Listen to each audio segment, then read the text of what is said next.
আল্লাহ পাকের ইবাদত করে, এটা হলো সৃষ্টি দর্শন। এই দুনিয়াতে আসার আমাদের সৃষ্টি দর্শনটা কি? ওয়া খালাকতুল জিন্না ওয়াল ইনসা ইল্লা লিয়াবুদুন। মানুষ আর জিনকে সৃষ্টি করেছি শুধু আমার ইবাদত করার জন্য।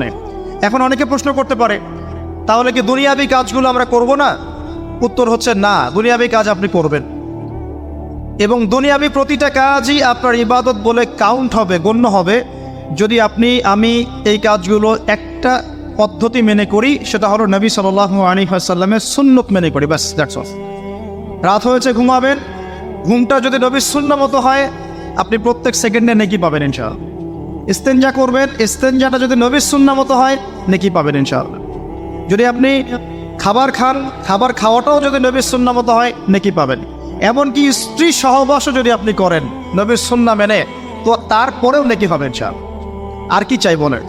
কাপড় চোপড় পরা, ওযু করা, গোসল করা, ব্যবসা বাণিজ্য, চাকরি বাকরি, আমাদের প্রফেশনগুলো যেগুলো আছে, দাওয়া, দিনের কাজ করা, দুনিয়ার কাজ করা, সব কিছুই ইবাদত হবে ইনশাআল্লাহ, যদি একটা সুন্নাহ আমরা মেনে চলি, সেটা হলো নবী সাল্লাল্লাহু আলাইহি ওয়াসাল্লামের আদর্শ এবং তরিকা ফলো করি।